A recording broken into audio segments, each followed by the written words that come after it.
Most people experience development at the very end of the story, when a project shows up on an agenda, when a map appears on a screen, or when construction equipment arrives on land that used to be empty. What we don't see are the years of decisions, risk, and money that came long before that moment. We don't see how land gets assembled, how projects are financed, who actually controls the capital, or why the person standing at the podium often isn't the one with the power to simply say yes or no. Tonight, I want to rewind the tape, not to the first public hearing, but to the very beginning, to explain how development actually works, why it's never as simple as it looks, and why the choices cities and communities wrestle with are shaped by far more than what shows up on a single agenda. Stay with me. This is the part of the story most people never hear. Welcome to the Calimesa Insider Podcast, the official podcast of the City of Calimesa. Join City Manager Will Kolbow as he takes you behind the scenes of city projects, community stories, and the future of our hometown. Stay informed, stay connected. This is the Calimesa Insider Podcast.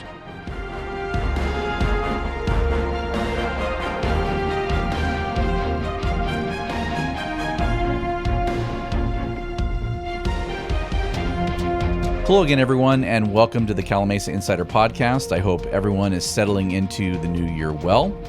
As most of you are probably aware of, and as I've talked about on the podcast, Calimesa, as well as all the cities around us, have been in a development cycle pretty much since our incorporation in 1990. Now, we have not seen a lot built relative to what has been approved, so the statement that we've been in a development cycle throughout our existence may be a confusing concept.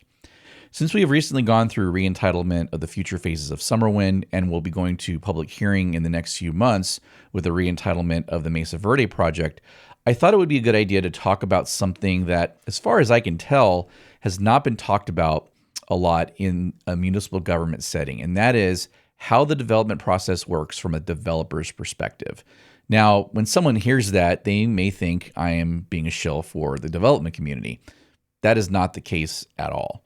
We've talked at length about how the development process works on the city side, but in order to really look at a project critically, you need to understand all sides of the transaction. And this is, I believe, that missing piece. But before we get to that, if you're watching on YouTube, do me a huge favor and hit that subscribe button if you haven't already done so you don't miss an episode of the podcast. Also, follow the podcast on Instagram and TikTok, both at Calimesa Insider. This is an episode that I think is important for understanding the development process, which usually generates the most community interest. So sharing this episode with your friends and neighbors would also be super helpful. I want to start by being very clear about what this episode is and what it isn't. This is not an argument for development at all costs. It's not a defense of bad projects. And it's definitely not me telling anyone they're wrong for caring deeply about the place they live. What this is an attempt to explain a system that most people only ever see at the very end. Because when development comes before a city council or a planning commission, what residents are reacting to is often the final public step in a process that has already taken years. And without seeing everything that happened before that moment, it's very easy and very human to assume something's being rushed, hidden, or forced through. So today, I want to rewind that tape, not back a few months, not back to the first public hearing. I want to go all the way back to the beginning, to how land becomes a project in the first place, who actually takes the risk, where the money comes from, and why the decisions cities and developers wrestle with are rarely as simple as they appear from the outside. I'm going to walk through this from the developer's perspective, not because developers are the heroes of the story, but because you can't understand the outcomes if you don't understand the constraints. Throughout this episode, I will point out specific examples where we have seen the real impacts of the complexity and financial risk that goes along with every project. And throughout this episode, I'm going to keep coming back to one central idea. Development is not one decision made by one person at one meeting. It is a multi-year process involving dozens of actors, most of whom the public never sees. If you've ever wondered why infrastructure can't be built years in advance, why projects change as they move through review, why the person at the podium often seems unable to just agree on things, or why a project you've never heard of suddenly appears on an agenda. This episode is for you. When people talk about development, they almost always talk about the developer. Not a developer, the developer. It's usually said with a tone that assumes everyone knows exactly who that is, a single person or company, well-funded, well-lawyered, and ultimately in control. And that assumption is where most misunderstandings begin. Because in reality, there's almost never a single developer in a way people imagine one. Development is not a solo act. It's not even a partnership in the traditional sense. It's a sequence, a chain of decisions, risks, and handoffs that stretch over years and sometimes decades. The best analogy I've ever found is a relay race. One runner doesn't run the entire course. Each runner has a leg of the race. They carry the baton for a while, then they pass it on. Some runners are fast, some stumble, some never even make it to the handoff. And by the time the public sees a project, several runners may already be gone. The person whose name is on the application or who is standing at the podium is often just the current baton holder. They are visible, they are accountable in that moment, and they are the one answering questions. But visibility does not equal control. In fact, in development, visibility often correlates with less power, not more. The people with the most control are often the least visible. Equity investors whose name never appear on an agenda, lenders who never attend hearings, landowners who sold years ago, investment committees that meet in boardrooms hundreds of miles away, perhaps not even in this country. None of those people are required to listen to the public comment. None of them respond to emails from residents. None of them sit through long nights of hearings. But every one of them can stop a project instantly. That disconnect between who the public can see and who actually controls the capital creates a lot of frustration. Residents quite reasonably assume that the person speaking is the person deciding. And when that person says, "We can't do that," it sounds evasive or strategic, as if they're hiding something. Often they're not. They're constrained. Development deliberately separates risk, control, and visibility across different actors. The person at the podium is often absorbing the political risk, reputational risk, and process risk, while someone else, entirely out of sight, controls the money. This matters because if you don't understand the structure, everything else that happens during the entitlement process feels confusing. It feels like people are talking around issues instead of addressing them directly. It feels like decisions are being deferred or avoided.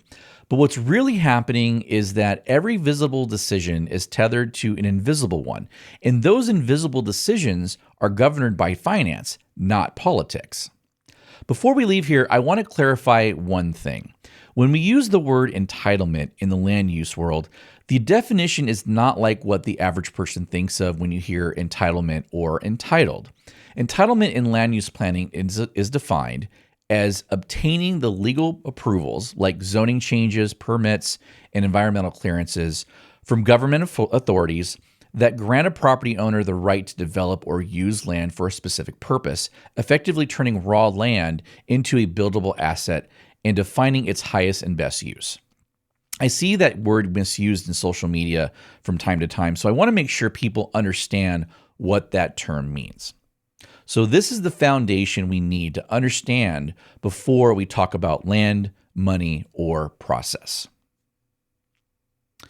Every development project starts with land, but almost no project starts with the kind of land ownership people imagine. Most people assume that when a large project comes forward, someone must have owned all the land for a long time, maybe a single family, a large company, or a deep-pocketed investor who just sat on it waiting for the right moment. Sometimes that's true. Most of the time, it isn't.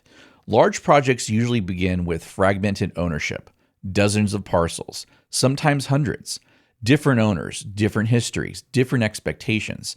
Some parcels might be inherited. Others might have businesses on them. Some might be held by people who never intended to sell at all. Before anyone talks about buildings, zoning, or infrastructure, someone has to answer a much more basic question. Can we even assemble enough land to make a coherent project possible? That process, land assembly is slow, uncertain, and expensive. It often involves option agreements instead of outright purchases, long escrow with multiple contingencies, negotiations with holdout owners, title issues that haven't been resolved in decades, access problems where parcels don't legally connect, and utilities that were never planned for modern use. And here's the critical thing.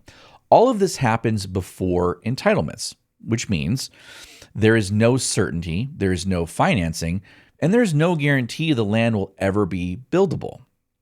Money is being spent simply to create the possibility of a project. A great example of this in our own backyard is the Oak Valley Specific Plan, which it was the precursor to today's Summerwind and Mesa Verde Specific Plans. The Oak Valley Plan was approved by the county in 1988, but it was only after years of land assembly, which started in the late 1970s. Now, this is where we need to talk about something that comes up constantly in public discourse: vacant land. People see a piece of undeveloped land and instinctively think of it as open space. They say things like, why would we ever build there? Or I like it the way it is. Or why can't we just leave it alone? And emotionally, that reaction makes sense. Humans are wired to protect what feels familiar and calm. But legally and practically, vacant land is not the same thing as open space. Vacant land is land that hasn't been developed yet. Open space is land that has been designated through policy, acquisition, conservation, or restriction to remain undeveloped. Those are very different things. At some point in time, the land your house sits on was vacant. At some point in time, the shopping center you use was vacant. At some point in time, the business park where people work was vacant. Which leads to a hard but necessary question. And I don't ask this rhetorically, I ask it seriously. Why is it acceptable for development to happen on the land that became your home or your business, but it's unacceptable for development to happen on land you don't own? Or, to put it another way, would it be okay with the city telling you, would you be okay with the city telling you that you're no longer allowed to do anything with your property, not because of a law that existed when you bought it, but because other people like how it looks right now? Most people would not be okay with that, and reasonably so. Cities do not have the authority to retroactively turn privately owned land into permanent open space just because it is currently undeveloped. If a community wants land preserved, there are legitimate ways to do that: purchasing it, conserving it, or zoning it appropriately before expectations are set. But simply saying we don't want development here after land has long been privately owned doesn't eliminate property rights. It transfers the burden of preservation entirely onto someone else. And that reality is uncomfortable, but unavoidable. This is why land assembly is not just technical, it's philosophical. It forces communities to confront questions about fairness, consistency, who bears the cost of growth or preservation. And it's also why developers don't take land lightly. Once they assemble it, they're carrying not just dirt, they're carrying expectations, risk, and time. And that's where money enters the picture in a very serious way. Once land has been assembled, or at least partially assembled, the next question is the one that quietly governs everything that follows. Where does the money come from?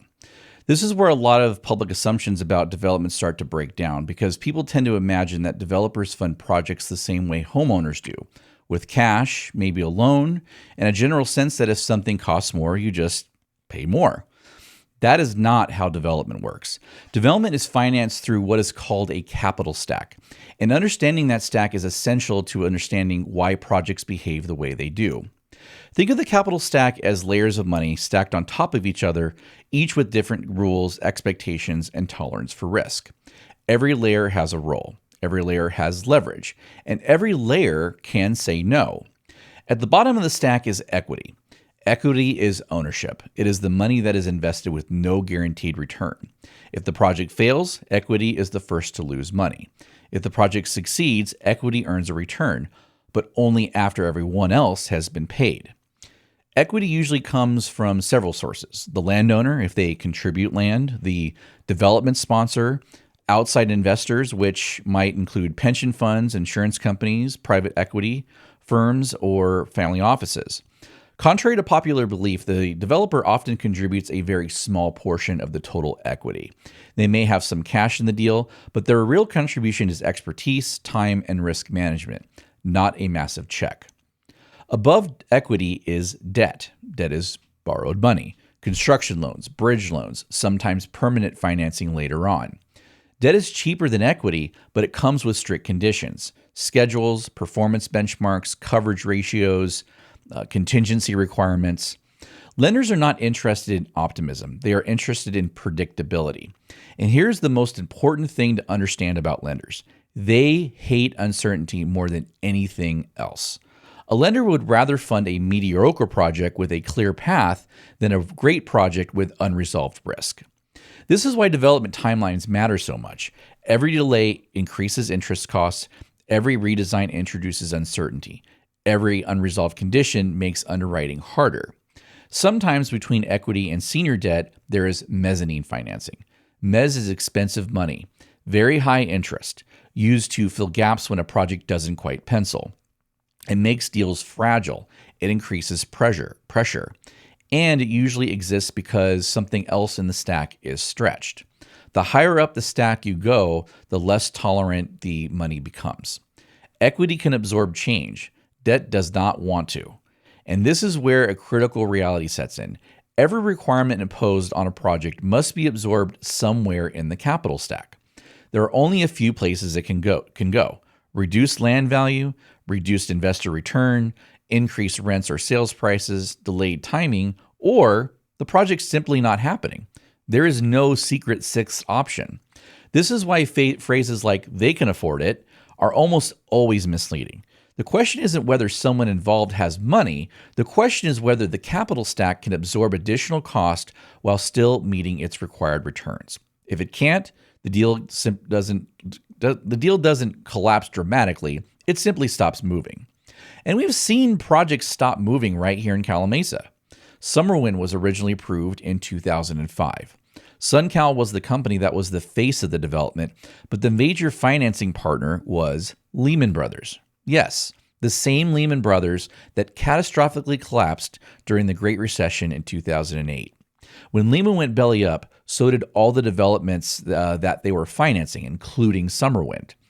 That's why it stood idle for years, as it took that long to unwind that bankruptcy until someone else came along to acquire it, and then they had to adjust to different market conditions before they could start moving again.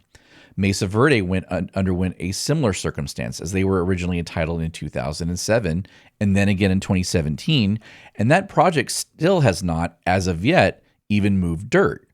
We're currently going through that experience with Oak Valley Town Center as well. Summerwind Commons, where the Lonely Dutch Brothers has had capital stack challenges that led to delays. Heck, even the original Oak Valley specific plan was stuck in the aftermath of the SNL collapse of the late 1980s and early 90s. So as you can see, how that capital stack is structured literally can make or break a project. We have all heard the phrase high risk, high reward. Land development can be a lucrative business, but a lot of that is because it's also a high risk business. Now that we understand the capital stack, we need to talk about the person people most often call the developer. In many cases, the developer the public sees is not the majority owner. They are the development sponsor or entitlement developer, the entity responsible for turning a theoretical project into an entitled one. Their role is incredibly important, but also commonly misunderstood. This person or company typically manages consultants, coordinates with agencies, shepherds CEQA, responds to staff comments, negotiates conditions, structures development agreements. In other words, they do the hardest, most time-consuming, and most politically exposed part of the project. And what they often do not do is write the biggest checks. Compensation for entitlement developers is usually structured in a few ways: development fees paid over time, success fees tied to approvals, a carried interest in the project, often a relatively small ownership percentage. It's very common for an entitlement developer to own single-digit or low double-digit percentages of a project, sometimes less. Now, why would anyone do that? Because entitlement work is about leverage, not cash. The value they create is not in owning land forever, but in creating something financeable. Once approvals are secured, the risk profile of the project changes and new capital can come in. In many cases, the landowner cashes out, a builder steps in, institutional investors increase their stake, and the original developer's role diminishes or ends. Which means that the person the public associates with the project may not be even involved by the time construction starts. This is why it's so important to understand that development is phased ownership, not static ownership. And it's also why demands made late in the process can feel impossible to the person you're talking to. Not because they don't want to agree, but because they do not control the layer of the stack that would have absorbed the cost. So when you hear someone say, "I can't commit to that," what they often mean is, "I do not have the authority to bind the capital that would be required." And that's not deflection, that's structure. So long before a formal application is submitted, landowners are doing quiet, unglamorous work that most people never think about. They're building financial models, not once, but repeatedly. Every assumption is tested: density, unit mix, construction type, infrastructure scope, phasing, absorption rates, interest rates, contingency levels. They run scenarios. What if grading costs more than expected? What if traffic improvements are expanded? What if the entitlement timeline stretches another year? What if interest rates move? This is not speculation, it's survival. A project does not come to a city unless someone believes it has a reasonable chance of surviving this gauntlet. But reasonable chance does not mean certainty. It means calculated risk. And here's something that often surprises people. Developers usually don't want variances or exceptions or last-minute negotiations. They want clarity. Clarity allows underwriting. Clarity allows financing. Clarity allows commitment. Ambiguity, even when well-intentioned, is expensive. So once a project enters the formal entitlement process, the developer's role becomes almost entirely iterative. Plans are submitted, staff comments are issued, plans are revised, studies are updated, assumptions are recalculated. This sometimes happens over and over. Every staff comment is evaluated not just for technical compliance, but also for financial impact. Sometimes a seemingly small condition triggers major downstream effects. For example, changing a road alignment can alter grading quantities. Adjusting building placement can affect fire access. And adding infrastructure can require a redesign of utilities. Phasing conditions can affect financing schedules. From the city's perspective, this is routine review. From the developer's perspective, it is a constant recalibration of feasibility. That is why negotiation exists. Negotiation is not about avoiding responsibility. It's about aligning impact, timing, cost, and authority. Cities are rightly focused on public outcomes. Developers are focused on whether the project still works at all. Both are legitimate. The best entitlement processes acknowledges that reality of instead of pretending one side is acting in bad faith. Now, by the time a project reaches public hearing, something important has already happened.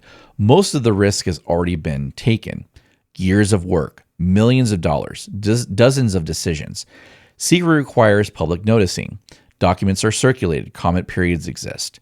Opportunities for input are real.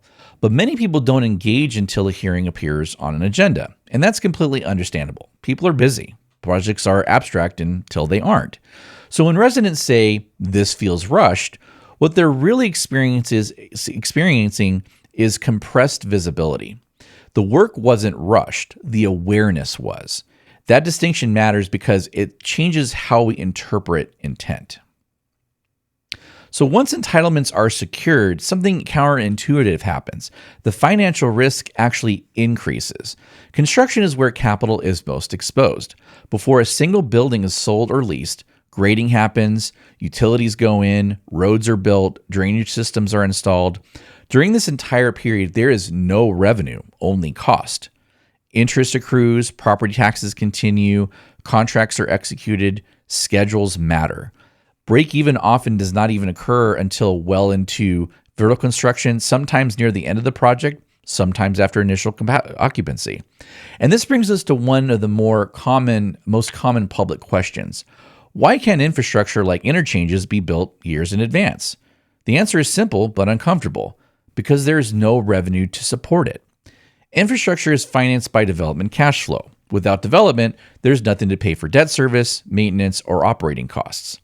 Building major infrastructure years ahead of development requires public subsidy, public debt, or public assumption of risk.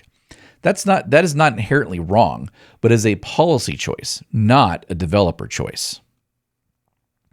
So once you understand development spends money years before it ever earns a dollar, the conversation has to change. Because at that point, the question is no longer, why doesn't this happen sooner? The real question becomes, given these constraints, what choices does the city actually have? Cities are not passive observers in the development process. They're active participants, but they operate under a different set of responsibilities. Cities are not trying to maximize return. We're trying to protect public safety, ensure infrastructure keeps pace with growth, maintain fiscal stability, and plan for the long term. That means cities have to decide how much risk they are willing to assume and how much risk they are willing to require private development to absorb. This is where tools like development agreements, infrastructure phasing, fair share calculations, reimbursement mechanisms, fee credits, and performance triggers come into play. These tools exist because cities can't simply demand everything up front without consequences, and they also cannot defer everything indefinitely without consequences. What cities are trying to do, often imperfectly, is align infrastructure with actual development, not theoretical development. That alignment matters because infrastructure that is built too early shifts risk onto the public. Infrastructure that is built too late shifts impacts onto residents. There's no perfect moment, only trade-offs. And this is where fair share is often misunderstood. Fair share does not mean a project solves every existing problem. It means a project mitigates the impacts it creates, proportionate to its scale and timing. If a project generates traffic, it contributes to traffic improvements. If it increases demand on utilities, it contributes to capacity. But requiring early phase development to fully construct regional infrastructure years ahead of demand is not mitigation, it's pre-financing. And when cities require pre-financing, they're implicitly deciding that fewer projects will pencil, capital will demand higher returns to mitigate the higher risk, and some proposals will never come forward at all. This is not inherently wrong, but it's a choice. And like every choice in development, it has consequences. And those consequences become even more impactful for small communities like us.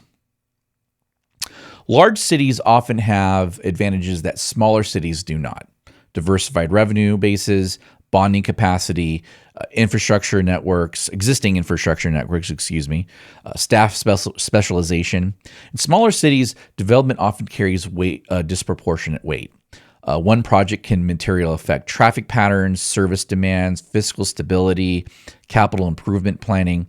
That makes the stakes feel higher, and they are. But it also means that the margin for error is thinner.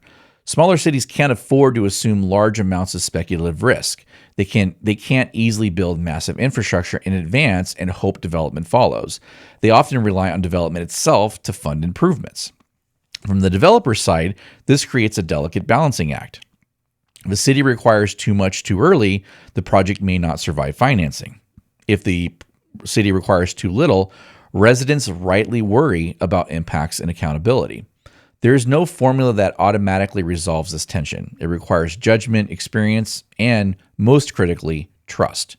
Trust that conditions will be enforced, phasing will be monitored, triggers will be honored, and commitments will be kept.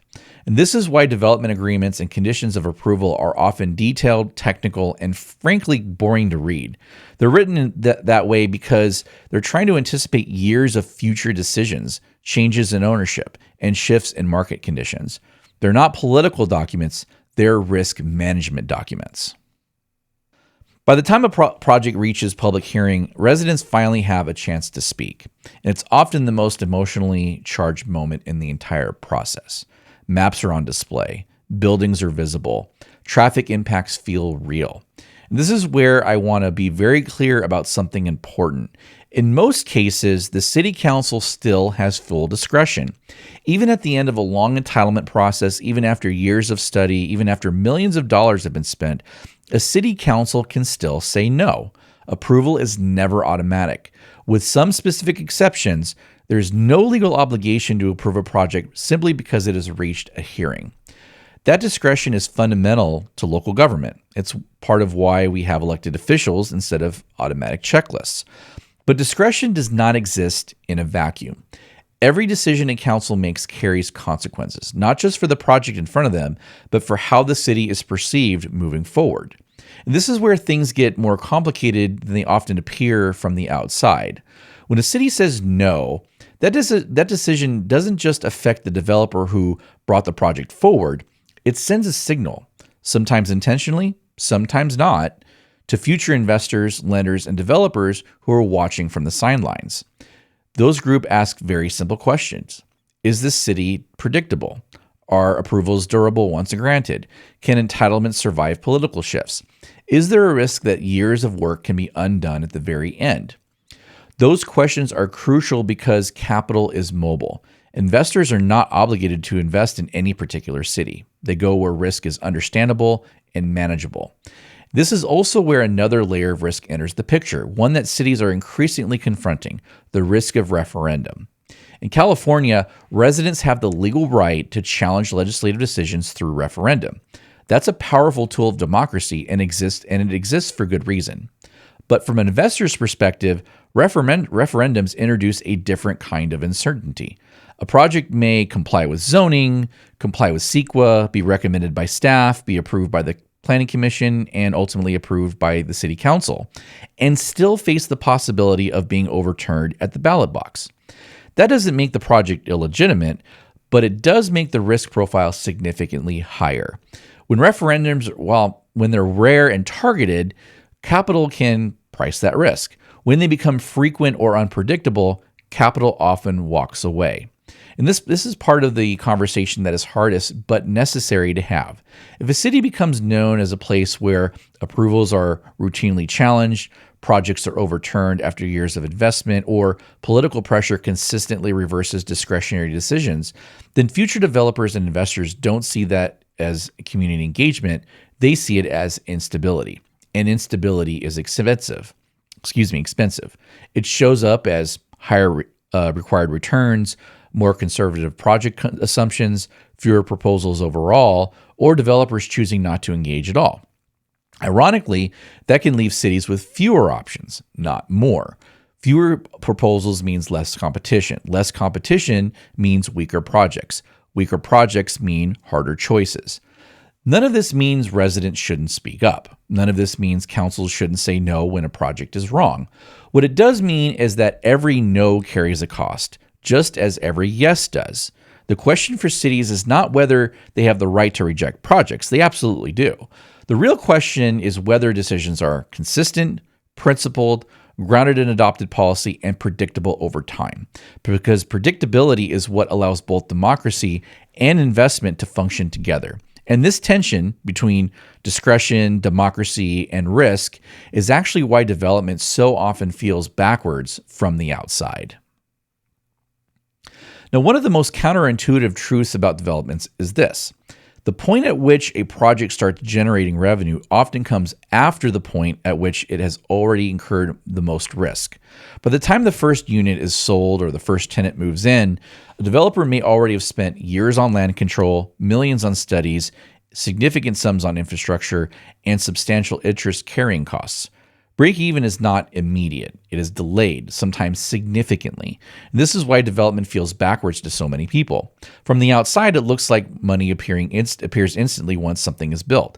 From the inside, it feels like money disappeared for years before anything comes back.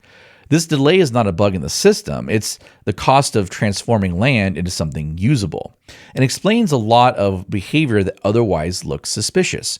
why developers are sensitive to added costs late in the process, why infrastructure timing matters so much, why financing and assumptions are revisited constantly, why projects sometimes stall even after approval. When people ask why infrastructure can't be built far in advance, this is the answer. There is nothing yet to pay for it. Until development generates revenue, everything is being financed by borrowed money or investor capital, both of which expect eventual repayment. Let's use the Cherry Valley Boulevard interchange as an example. The cost to build the interchange is $70 million. Now, it is primarily serving Beaumont residents, but it's located in Calimesa, so the city of Beaumont isn't necessarily inclined to have their developers pay for it. The public wants the developer, which we've established as a nebulous term, to build it ahead of time, right? So if we told the Summerwind developer, you have to pay for this interchange before you can build anything, meaning none of the homes in Summerwind would be there, and the developer would have to come up with another $70 million before they made a dollar. Finished residential lots are going for about $175,000 to $200,000 in our area. So at $200,000 per lot, that's another 350 lots just to recover the cost of that interchange, not even including all the millions of dollars they have already spent on other things we've talked about in today's episode. They might not even make $70 million profit on the whole project. And if that's the case, that demand would kill the project. Now, some people may shrug their shoulders and think, I'm okay with that. But when you put it together with other things I've talked about on the podcast previously regarding how tax revenues work, especially property tax, it potentially puts the financial viability of the whole city at risk because whether we like it or not, California's property tax structure is such that new development almost always subsidizes older areas of a city. And that is why older cities that are largely built out are having the biggest financial challenges. That is the city's cost to saying no. So now let's zoom back out. Development is not a single decision. It's not a single actor. It's not a single meeting. It's a multi-year process that begins with land assembly, moves through financing structure, survives entitlement, navigates public review, and only then enters construction, all before it generates a single dollar in revenue. Cities and developers operate under different constraints, but neither operates in a vacuum. Cities are responsible for public safety, infrastructure, fiscal sustainability, and long-term planning. Developers are responsible for managing private risk, securing capital, delivering a viable product, and navigating uncertainty. When those responsibilities collide, negotiation is inevitable. Negotiation is not failure. Negotiation is the system working. The danger is not disagreement. The danger is misunderstanding. Because when people assume bad intent where there is actually constraint, trust erodes. And once trust erodes, outcomes get worse for everyone. Now, I don't expect everyone to agree with every development decision a city makes. Healthy disagreement is part of democracy. But I do think we owe it to ourselves to understand the system we're critiquing. Not because it's perfect, not because it can't be improved, but because you can't change what you don't understand. Development is complicated because it has to be. It sits at the intersection of private property, public policy, finance, law, and community values. And when you see a project come forward, what you're really seeing is not the beginning of a story, it's the final chapter of a very long one. And with that, we will wrap up this episode of the podcast. I hope this gives you a better understanding of the realities that the city faces when development projects come forward, because we get to understand that just as much as we understand community wants and desires in order to give the city the best chance for projects that are as beneficial as possible for all sides. If you enjoyed this podcast, please share it with your friends and neighbors, and don't forget to hit that subscribe button below. Follow us at Calimesa Insider on Instagram and TikTok. For all podcast links, just visit calimesa.gov/podcast. Thank you for joining me on this journey, and we will see you next time. Take care.